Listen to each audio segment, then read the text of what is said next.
Kata iblis, temanku itu orang yang suka bikin fitnah. Ini ada manusia yang tukang sebar fitnah. Kalau bahasa gaulnya hari ini buzzer. Ya, buzzer yang tukang fitnah itu besok kelak bersaksilah kepada Allah kita semua bahwa buzzer itu tak mendatangkan kebaikan. Maka buzzer itu tukang fitnah. Dan ada buzzer yang memang sengaja dibayar untuk mencari kesalahan orang lain dan menyebarkan kesalahan tersebut. Baik aib orang dan lain sebagainya. Tujuannya adalah membuat kacau, merusak. Orang yang tukang fitnah ini, dia berhak mendapatkan tempat terbaik di neraka.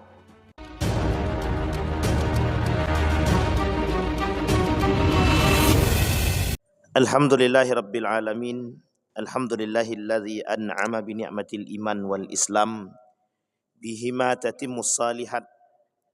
Ashhadu an la ilaha illallah wahdahu la syarika lah wa ashhadu anna Muhammadan abduhu wa rasuluh la nabiyya ba'd. Allahumma salli wa sallim wa barik ala hadzal nabiyil karim. Allahumma salli ala Muhammad wa ala ali Muhammad fil alamin innaka Hamidum Majid. Ya ayuhan nasu taqu rabbakum alladhi khalaqakum min nafsi wahidah wa khalaqa minha zawjaha wa batha minhuma rijalan katsiran wa nisaa wattaqullaha alladhi tasaaluna bihi wal arham innallaha kana 'alaikum raqiba. Wa qala Allah ta'ala ya ayyuhalladzina amanu taqullaha wa qulu qawlan sadida yuslih lakum a'malakum wa yaghfir lakum dhunubakum wa may yuti'illaha wa rasulahu faqad faza fawzan azimah.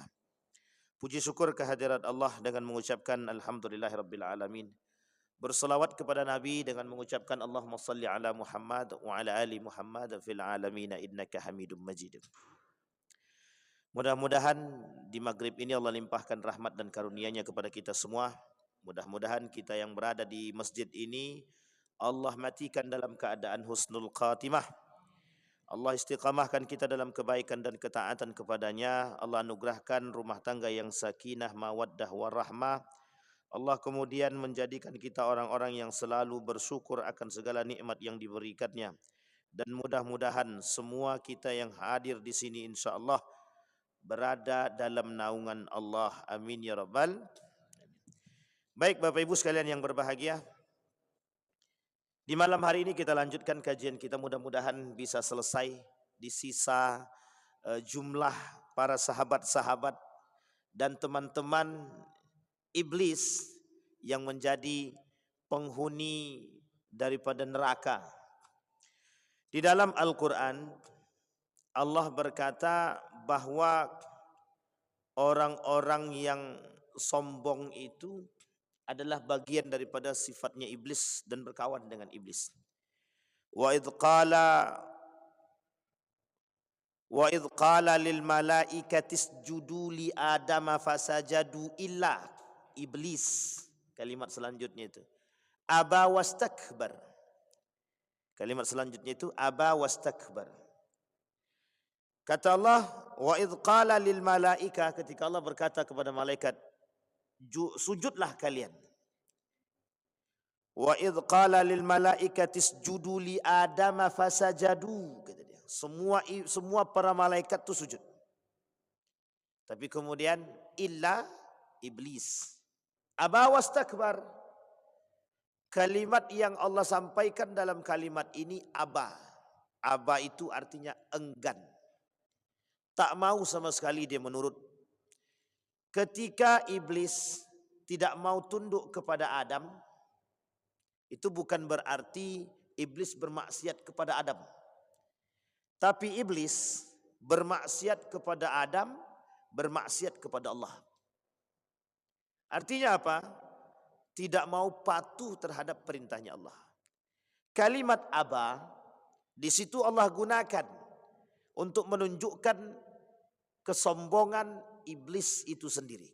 Wastakbar, kemudian Allah gandeng wastakbar. Wa kana minal kafirin. Wastakbar artinya sombong, takabbur, istakbara, Istakbara itu diambil dari bahasa Arab.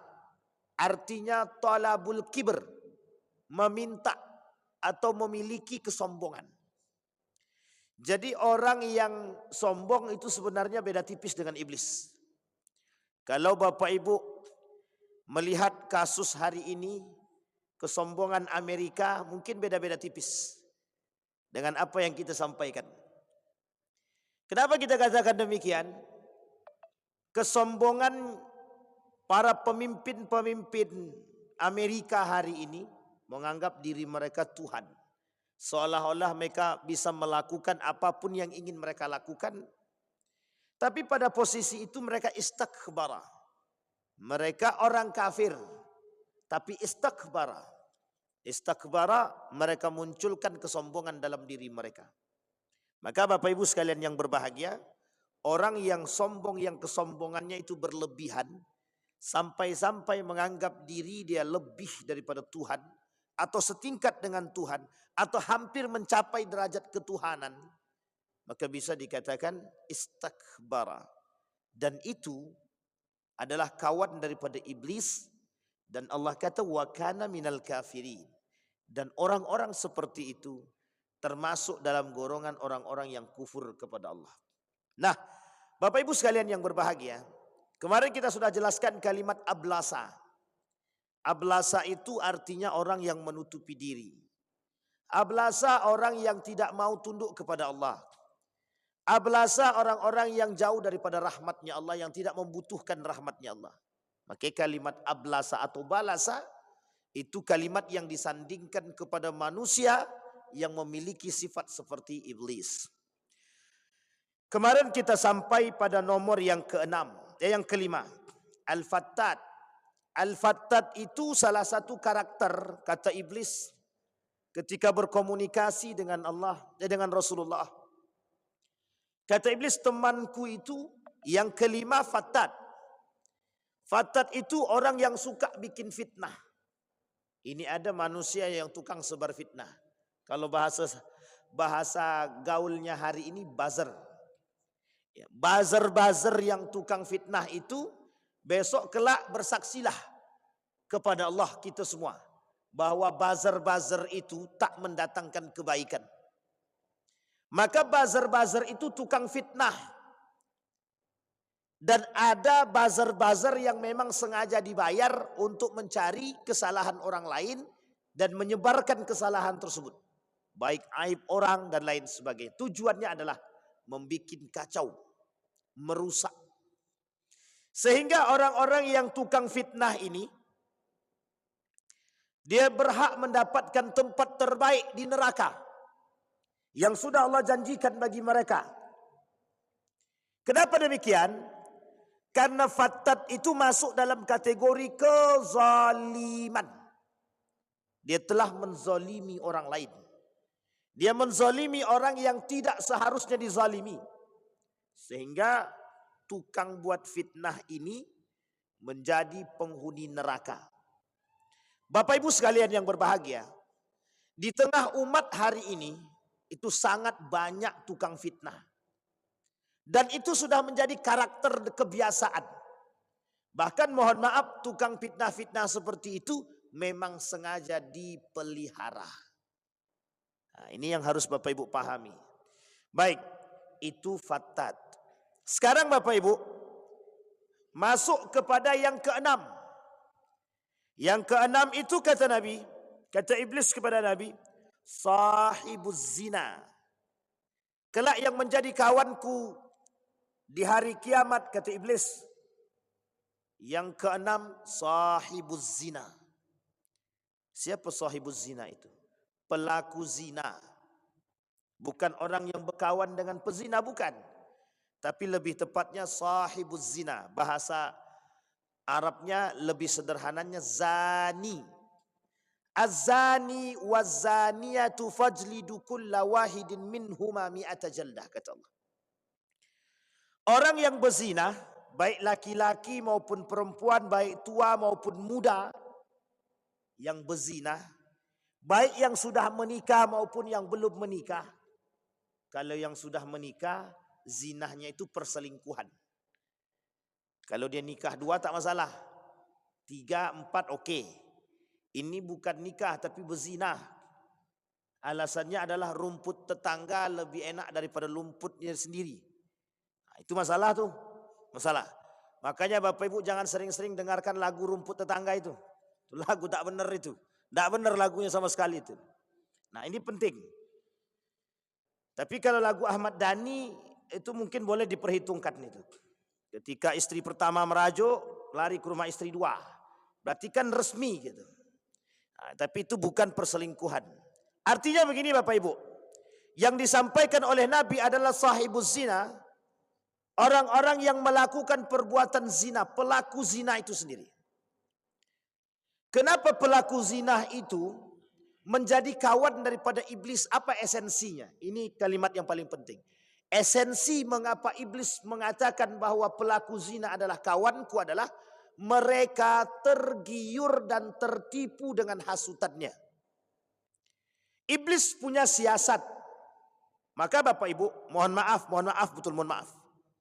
Kalau sudah duduk laki-laki perempuan, mau di tempat yang terang atau di tempat yang sempit, itu setan berkeliaran. Baik di depan maupun belakang, samping kanan, samping kiri. Serong kanan, serong kiri, kiri kanan semuanya ada. Kata setan, kalian kan berdua. Tak ada orang lain di sekitar kalian. Pegang tangan aja dulu. Kata setan. Kemudian timbul dalam semangat juang daripada seorang pemuda tadi. Tidak, haram. Nah, itu dia. Haram.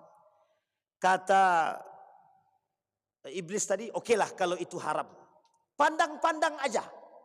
Oke. Oh, kalau pandang-pandang kan tak bersentuhan. Berarti tak haram. Kata dia. Dalam hati seorang pemuda tadi, dipandangnya lah perempuan tadi. Lambat laun dari pandangan tadi muncul perasaan. Nah ini yang menjadi masalah. Setan semakin menggoda. Yang tadi tak berhasil menggoda yang laki-laki, dihasutnya pula perempuan. Nah ini masalah nih. Kalau laki-laki tak berhasil, perempuan yang dihasut. Apa kata dia? Pegang tangan abang tuh. Itu kan baru pertama kalian ketemu. Cuman pegang habis tu tobat, tak ada masalah. Kata setan. Akhirnya tangan perempuan tadi pelan-pelan dicarinya tangan abangnya tadi. Dipegangnya. Langsung jantung si abang tadi hancur. Tak tup begitu. Yang terjadi apa? Buat dosa. Jalur masuknya dari situ. Dari pandangan, pegangan, percakapan. Yang mohon maaf. Bapak-bapak, anak muda kalau bicara dengan perempuan yang bukan muhrimnya tak usah sok lembut lah. Dan tak usah kasih harapan. Adek mau kemana? Apa kata perempuan tadi? Kok lembut kali suara abang tu, perhatian kali. Jatuh hati dia Pak. Jalur masuk setan. Jadi ingat Bapak Ibu. Dalam kebaikan ada setan. Dalam keburukan apa tak lagi. Sehingga kalimat yang disebutkan oleh Allah waswasa atau sawwasa itu menjadi kunci jalur masuk iblis. Akhirnya hasutan iblis setelah selesai pegang tangan, toh kalian sekarang kan berdua, sudah saling suka sama suka, carilah tempat yang agak sembunyi sedikit. Setelah dicari tempat sembunyi, berzinalah dia di situ Bapak Ibu. Itulah yang disebut dengan cara setan menghasutnya sehingga iblis berhasil menghasut orang yang beriman. Kenapa kok bisa begitu? Karena mohon maaf hari ini banyak Pak laki-laki dan perempuan yang bukan muhrim. Yang memang mereka tidak resmi suami istri. Beboncengan Pak. Adik duduk di belakang. Agak jauh sedikit, tidak usah nempel. Di tengah perjalanan, mohon maaf. Kadang-kadang setan menghasut. Agak kencang sedikit, habis itu rem mendadak. Oh, mohon maaf Pak, mohon maaf. Kenapa saya sampaikan begini? Biar Bapak Ibu ini tahu nanti sampai ke rumah, sampai tanya sama anaknya begitu. Sampaikan kepada anak begitu. Karena memang begitu kondisinya. Kalau sudah berhalwat laki-laki perempuan, tidak ada yang ketiga kecuali setan. Tidak mungkin Pak. Ada laki-laki, ada perempuan di situ. Ada pula satu lagi laki-laki. Tidak mungkin dia bermesraan di situ, Pak. Kalau sudah tidak ada laki-laki, cuman ada laki-laki dan perempuan, tidak ada orang ketiga. Yang ketiga itu adalah iblis ataupun syaitan yang mengantarkan mereka kepada zina. Itu belum masuk zina hubungan badan. Baru masuk zina pandang, zina tangan, zina perkataan, zina hati. Dari zina hati, hasutan demi hasutan semakin dekat. Hari ini ketemu sekali, sudah pegang tangan. Besok ketemu 2 kali, sudah ciuman. Besok ketemu ketiga kali, sudah pelukan. Ketemu yang keempat, mohon maaf, hamil duluan. Saya sampaikan Bapak Ibu, boleh datang, tanya ke KUA setempat. Berapa banyak yang nikah by accident itu? Married by accident, kata UAS. Apa namanya? MBA. Married by accident. Pertanyaannya adalah zina tak tu? Kalau itu zina, maka dia masuk dalam kategori kata iblis, itu kawanku. Bagaimana cara iblis masuk? Dari pintu yang tadi. Butuh waktu, iya. Memang tak sehari 2 hari iblis menghasut. Berhari-hari. Kalau cuma pegangan tangan, setan yang menghasut. Tapi kalau sudah sampai berhubungan badan, itu iblis yang turun tangan. Sampai di sini paham Bapak Ibu.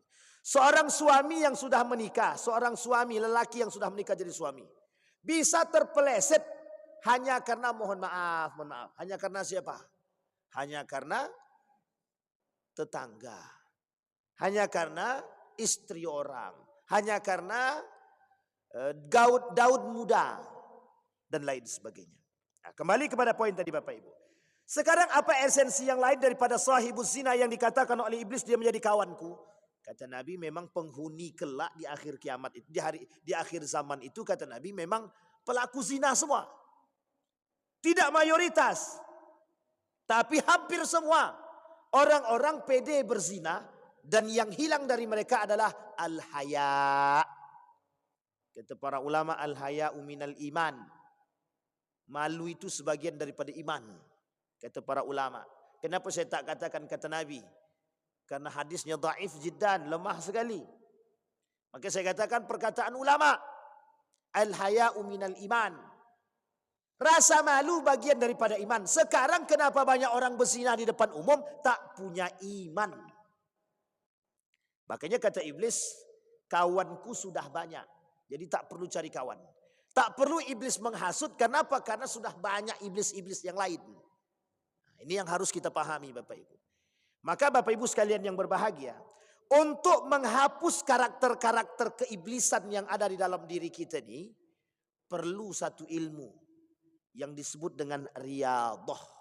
Tahu Bapak Ibu riyadhah? Dalam ilmu tasawuf itu riyadhah itu mendawamkan satu pegangan yang bisa kita jadikan sandaran kita. Contohnya Bapak Ibu pegang misal sholat duha, istiqamah dan mengamalkan duha. Diriyadhahi terus duhanya. Zikir pagi ataupun petang. Ini penting Bapak Ibu. Penting. Kenapa? Penguat iman. Lisan kita nih usahakan jangan pernah berhenti daripada berzikir kepada Allah. Sekali dia berhenti terpeleset. Maksudnya apa Ustaz? Kalau orang satu hari itu tidak mengingat Allah kecuali dalam solatnya, yakinlah ada jalan ruang yang begitu besar bagi iblis untuk bisa menghasut dan mengajak menjadi kawan. Makanya Bapak Ibu mohon maaf. Nabi itu selalu bermuhasabah setiap sebelum sholat. Diingat nih apa dosa yang dibuat. Hari ini apa. Maka Nabi tak pernah memberhentikan lisan dia berzikir kepada Allah. Beristighfar. Nah hendaknya kita seperti itu. Satu jadi pegangan kita. Kalau bahasanya orang Jawa itu. Bahasa pimpinan kami namanya tirakat. Ada yang ditirakati. Tapi jangan wajibkan bagi orang lain. Setiap orang punya tirakat masing-masing itu terserah, tidak ada masalah. Tujuannya cuma satu Pak. Menjauhkan diri, memperkuat diri dari gangguan syaitan. Bapak Ibu, yakinlah perkataan saya. Orang beriman saja bisa goyang, apalagi yang tak beriman. Orang alim yang punya derajat kealiman itu takut dengan syaitan dan iblis. Lah ini sudah tak pernah sholat, tak pernah takut. Apa kata dia? Iblis dan syaitan itu kawanku, kata dia. Itu mungkin. Kalau dah begitu itu lain cerita. Sahibuz zina yang keenam. Kata iblis, sahibuz zina. Artinya pelaku zina. Orang-orang yang melakukan perbuatan zina oleh Syamsuddin Az-Zahabi dalam kitabnya Al-Kabair masuk dalam kategori dosa besar.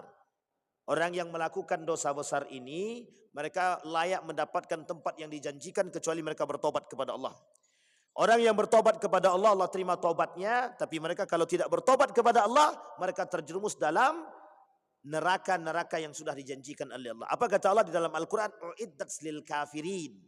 Ada tempat-tempat yang memang sudah pos-posnya yang sudah dibuat oleh Allah untuk para pelaku-pelaku dosa-dosa besar.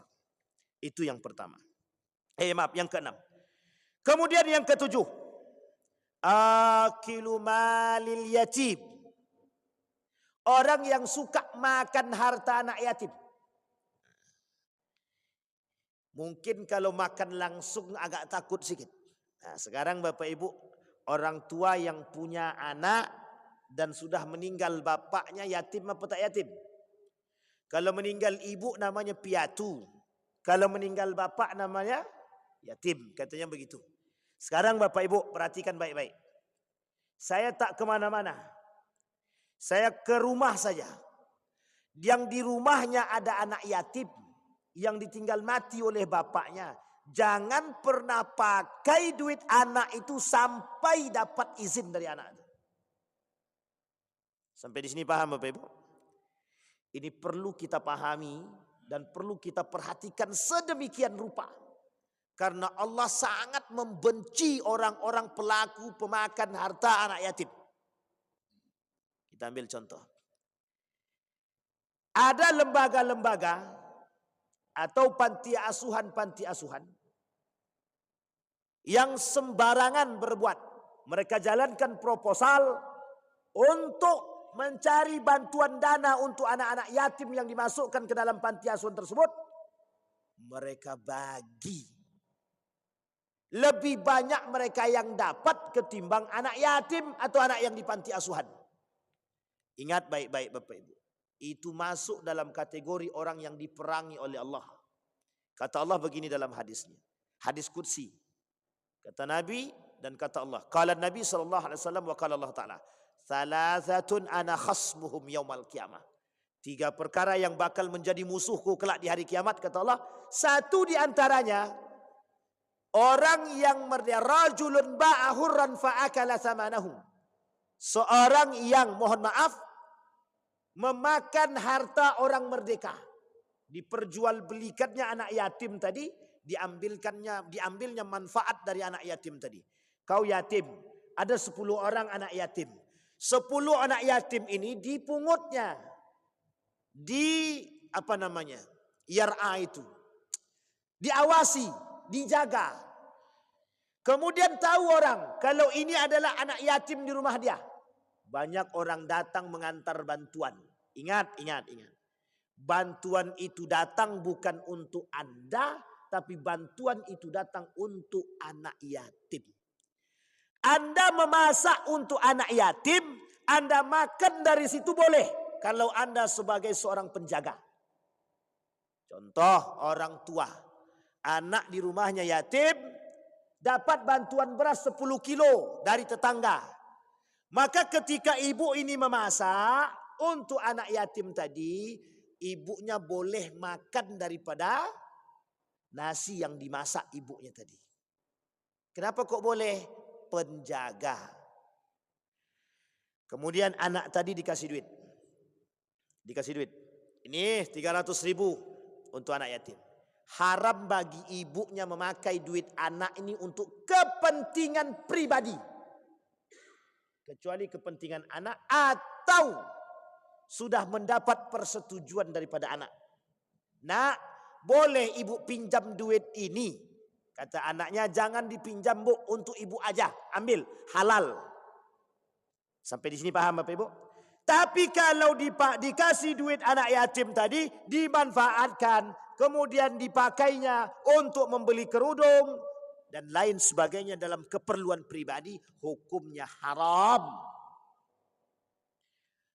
Apa hukum bagi mereka? Masuk dalam neraka sakar.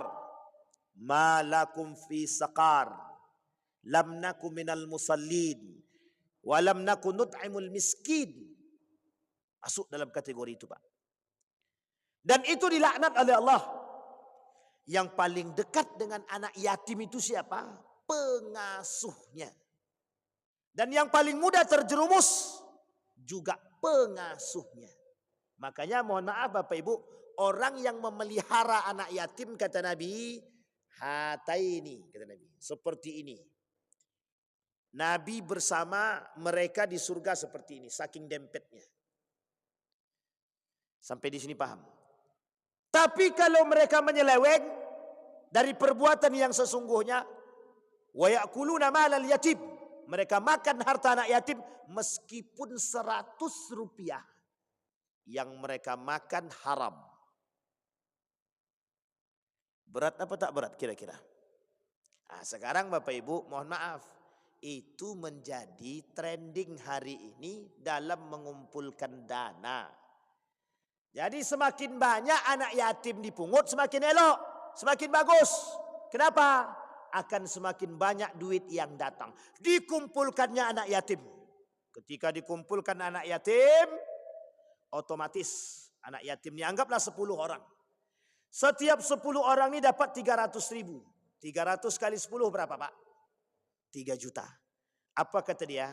Setiap anak 100.000 dari setiap anak untukku. Berarti untuk dia berapa Pak? Kalau 100.000 dari 10, 1 juta. 1 juta untuk orangnya yang pengawas tadi, 200.000 untuk anak yatim. Haram. Sampai di sini paham ya Bapak Ibu ya? Kalau sudah menjadi hak anak yatim, kita tidak bisa ngapa-ngapain Pak. Kita tidak bisa mengotak-atik. Makanya Bapak Ibu, khusus pengurus masjid. Pengurus masjid yang punya dana anak yatim jangan ditahan. Tidak perlu dikeluarkan setahun sekali. Keluarkan setiap bulan. Karena anak yatim butuh. Kalau Anda siap jadi orang tuanya silahkan. Tapi kalau tak siap jadi orang tuanya keluarkan. Itu hak mereka dari masyarakat. Tapi kami kasihnya 6 bulan sekali Pak Ustadz bayar sekolahnya langsung. Boleh, tak ada masalah. Tapi kalau setahun satu kali, itu sebenarnya tidak serius betul itu mengumpulkan dana anak yatim itu. Kurang serius. Seharusnya dana-dana bantuan itu untuk anak yatim, itu mensejahterakan anak yatim. Bukan menyengsarakan anak yatim. Kalau bapak kasih setahun sekali, berarti selama setahun itu dia ngapain? Ngemis kah? Minta kah? Perlu dipahami itu baik-baik. Sehingga Bapak Ibu, tolong sampaikan kepada pengurus masjid itu, buatlah program anak yatim yang baik dan benar. Bapak Ibu tahu perintah Nabi terhadap anak yatim itu apa? Mengasuhnya. Jangan sampai dengan keyatiman dia justru semakin membuat dia semakin miskin. Miskin akidah, miskin iman. Kalau miskin akidah, miskin iman, yang bersalah siapa? Semua orang yang berada di sekitar anak yatim tadi. Semuanya. Bukan orang tuanya saja, bukan pamannya, bukan tantenya. Tapi semua orang yang berada di sekitar tempat tinggal dia mendapatkan ancaman dari Allah. Jadi jangan kira anak yatim itu mengurusnya ada orang khusus. Bukan. Semua kita ini punya tanggung jawab mengurus anak yatim. Kalau sudah yatim dia menjadi anak kita semua. Makanya Bapak Ibu, tapi kan tak mungkin semuanya kami masukkan ke dalam rumah kami Pak Ustadz. Nah, itu jangan salah paham. Itu salah paham namanya kalau begitu. Artinya apa? Berbagilah. Kan banyak lembaga hari ini. Banyak masjid. Masjid ini misalkan mukhlisin. Cari anak yatim di sekitar masjid nih. Berapa banyak? Oh ada 5 orang Pak Ustadz. Sekolahkan. Terserah pengurus duitnya dari mana. Yang penting mereka sekolah. Jangan sampai miskin iman. jangan sampai miskin akidah. Sudah miskin orang tua, miskin harta, miskin iman, miskin akidah, hancur. Penghuni neraka semua di sekitarnya itu. Nah, coba bayangkan Pak, itu ancamannya begitu. Makanya jangan salah memahami anak yatim itu, jangan seperti, oh kan sudah ada yang ngasuh, ada bapaknya. Salah Pak, ada pamannya, salah. Pamannya wajib, kita juga wajib. Jadi membantu anak yatim itu, sebenarnya kalau dibilang kita ini sudah membantu anak yatim, salah. Dengan keyatiman dia, itu sebenarnya memberi peluang kepada kita. Justru kita yang bersyukur kepada dia sebenarnya, bukan dia yang bersyukur kepada kita. Dengan keyatiman dia, terbuka peluang untuk kita menjadi bapak asuh bagi dia. Nah, ini yang paling penting Pak bagi kita. Nah, tapi kan sekarang tak begitu. Oh yatim dia. Tengoknya, cantik, bolehlah. Jelek dia, yatim jelek atau salah? Pilih-pilih Pak. Tidak boleh. Kalau ada yang melakukan begitu, dia tidak manusia itu Pak. Kalau ada orang yang mengasuh anak yatim, pilih-pilih dia. Maksudnya pilih cantik, pilih ganteng, pilih jelek, pilih buruk, berarti dia bukan manusia. Kenapa? Secara kemanusiaan dia salah. Secara sifat kemanusiaannya sudah tidak tepat. Apatah lagi dengan secara keimanan, sungguh sangat tidak beriman sekali. Baik Bapak Ibu, kata iblis, bagaimana cara jalan iblis mengajak orang untuk terjerumus dalam akilu malil yatim? Caranya begini Pak. Yang paling sembunyi, yang paling tersembunyi. Masuk dana anak yatim tadi, ini yang paling, kalau mengambil langsung jelas. Tapi caranya begini. Misal, mohon maaf, pengurus masjid. Pengurus masjid terus, maaf ya Pak. Ini sebenarnya banyak tempat apapun lah begitu. Aku pinjamlah duit anak yatim ini dulu. Pertanyaannya minjam sama siapa? Sama pengurus masjid. Aku kan pengurus masjid. Aku pakai dulu duit anak yatim nih. Haram. Haram. Jangan pakai duit anak yatim. Haram hukumnya memakai duit anak yatim. Meskipun 100.000. Ataupun 100 rupiah. Minjam. Tanpa izin mereka haram. Kalau di Masjid Mukhlisin anak yatimnya 5. Kumpulkan ke 5-5-nya. Nah, aku tak punya duit. Boleh aku pinjam duit anak-anak sebentar. Menjelang besok. Besok kapan Pak? Tahun depan. Kata anaknya tadi, boleh Pak, pakailah. Nah, kalau dapat izin begitu lain cerita. Tapi kalau tak dapat izin, jangan coba-coba pinjam. Jangan coba-coba pinjam. Itu Pak, memang dianggap baik tapi salah. Dianggap sangat samar-samar tapi salah. Apatah lagi buat orang tua. Jangan asal makan duit anak yatim. Terkhusus buat orang tua. Bu, nitip ya buat anaknya. Karena anaknya sudah yatim, nitip ya buat anaknya 200.000. Kata emaknya, alhamdulillah bisa beli baju nih. Gitu. Bagi orang yang mengerti haram. Bagi yang tidak mengerti maka perlu diberikan pengertian. Makanya mohon maaf Bapak Ibu, ancaman orang-orang pelaku pemakan harta anak yatim itu bukan ringan Bapak Ibu, berat. Nerakanya jahanam, ada yang mengatakan neraka jahanam, ada yang mengatakan neraka sakar. Berat.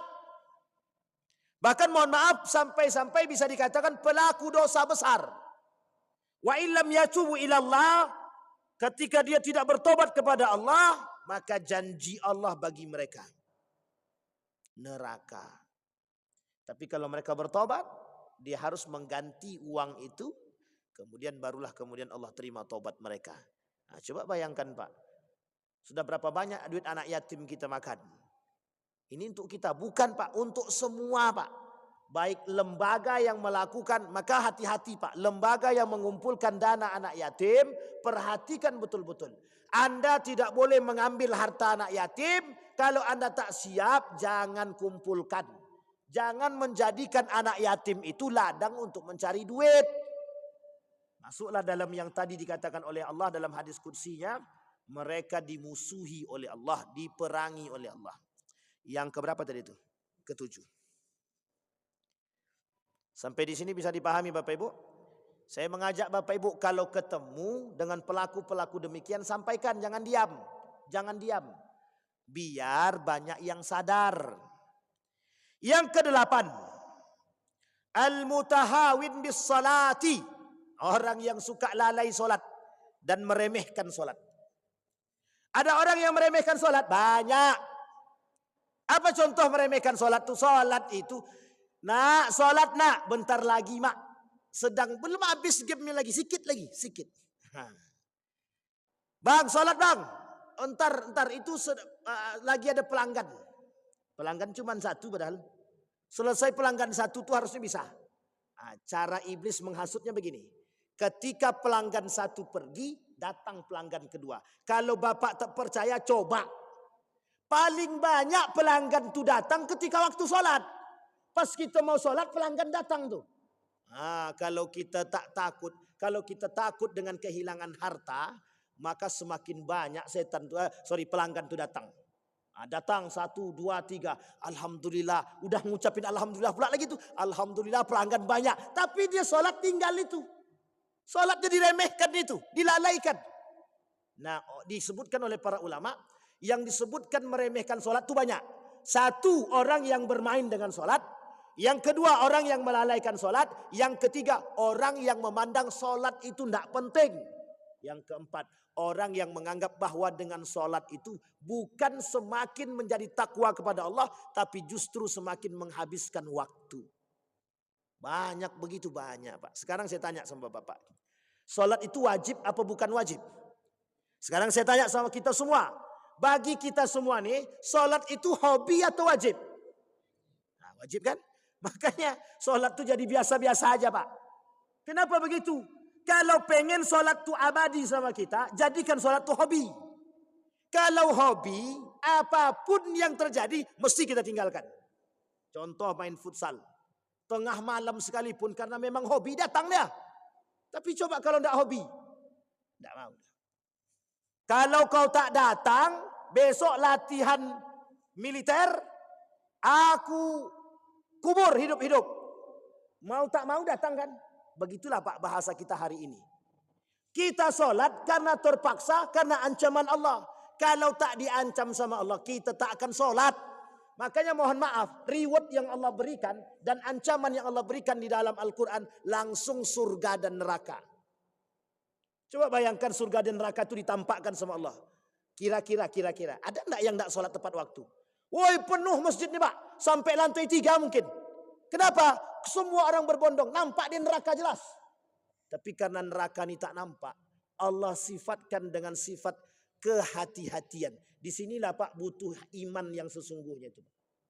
Makanya mohon maaf Bapak Ibu, orang yang melalaikan solat, kalau orang sudah melalaikan solat dan meremehkan solat, mesti dia meremehkan semuanya. Semuanya akan dia remehkan. Bentar dia mau duduk ya. Semuanya bakal diremehkan. Apapun pasti dia remehkan. Kenapa? Tuhan saja dia remehkan Pak. Awal ma yuhasab yaumal qiyamah kata Allah. Kata Nabi, awal ma yuhasabu yaumal qiyamah. Yang pertama kali dihisab hari kiamat, salat Pak. Tidak ada yang lain yang dihisab selain daripada salat. Ada 2 amal ibadah yang cukup spesial Pak. Satu, sebelum orang itu mati, ketika ruh sampai di tenggorokan, itu Allah tampakkan tuh Pak. Ibadahnya tadi, ibadah sodakoh. Ditampakkan sama Allah.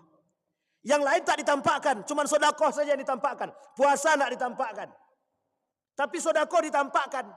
Sampai satu cerita di dalam Al-Quran itu, ya Allah hidupkan aku kembali, maka aku akan bersedekah sebanyak mungkin, sebaik mungkin. Makanya sampai Nabi kata dalam hadisnya itu, bersedekahlah dengan sebaik-baiknya sedekah.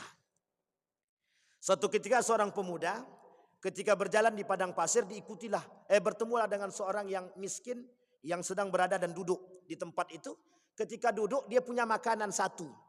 Nah, orang yang tadi miskin ini meminta makanan. Apa kata dia? Dibagi 2. Dipoteknya Pak, bagi 2. Engkau setengah, aku setengah.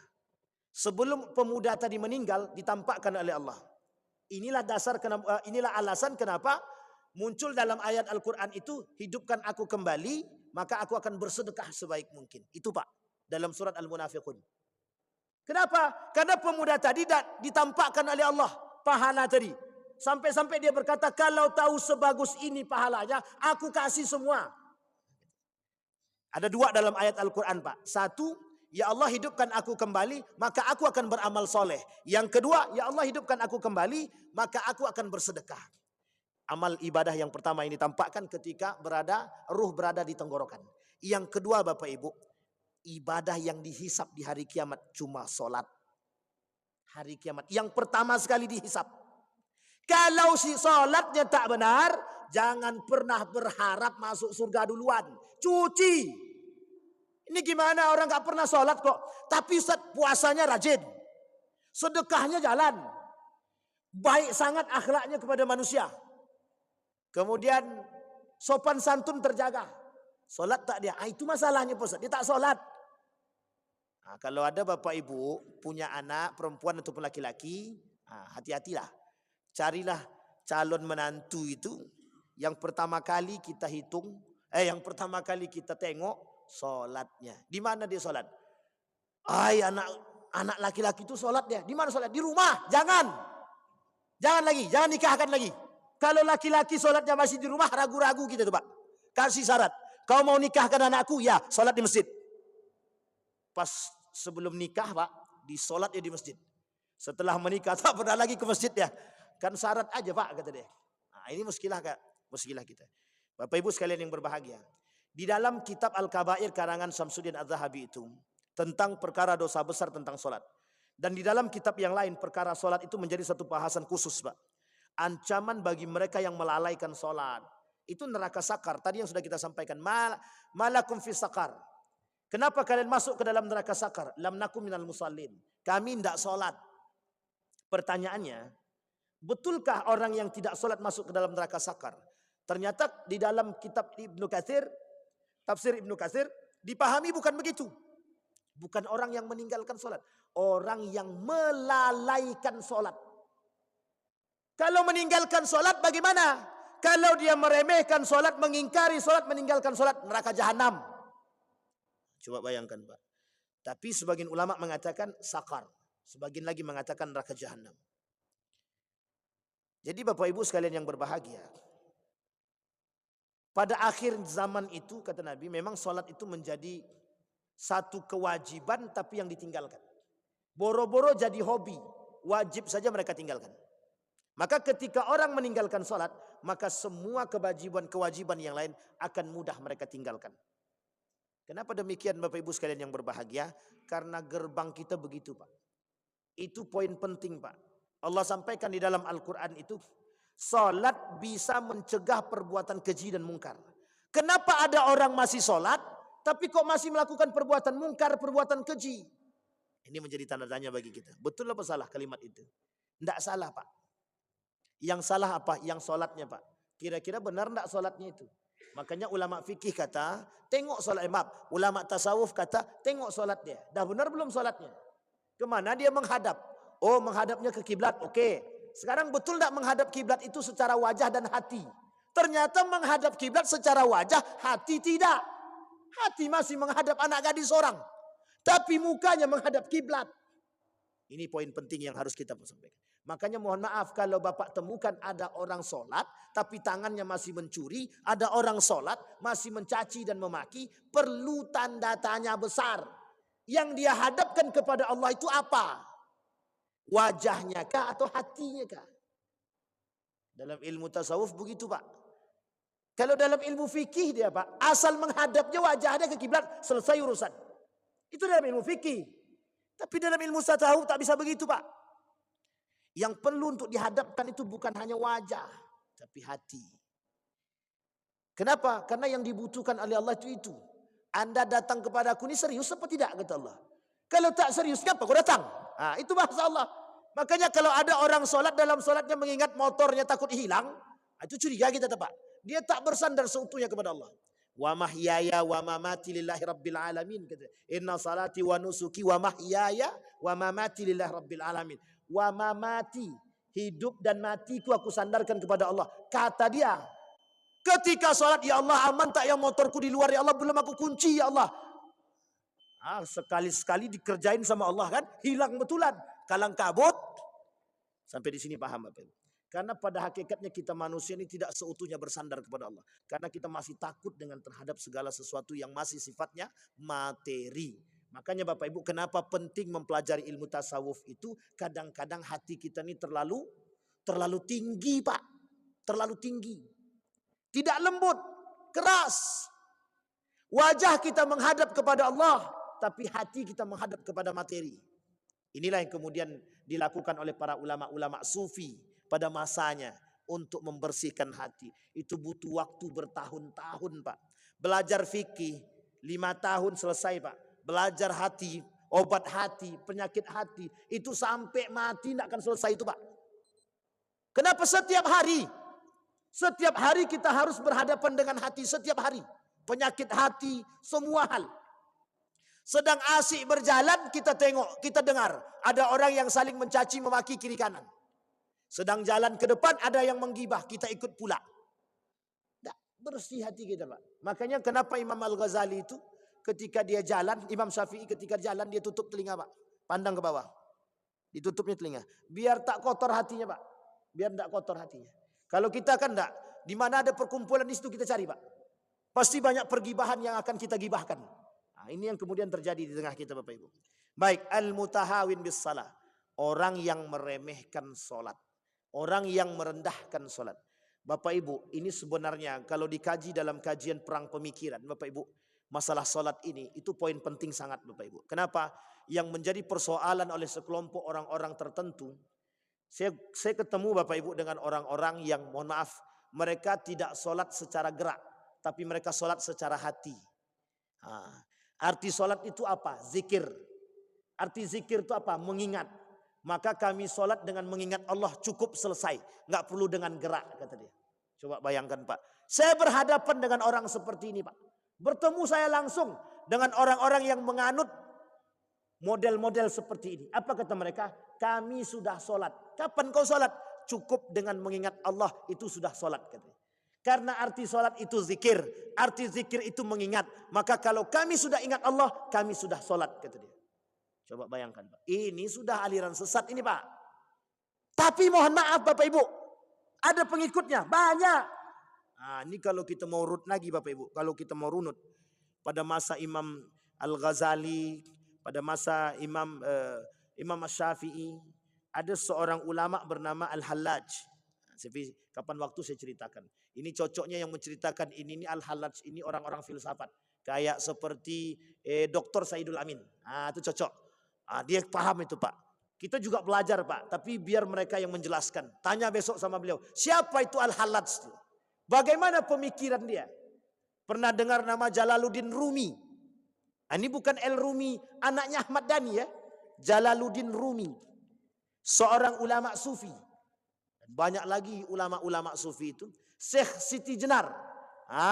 Sebangsa dengan orang-orang seperti itu. Tapi masih banyak para wali-wali yang lain yang memang bergariskan lurus. Yang kadang-kadang mohon maaf kita tak sampai, mereka sampai.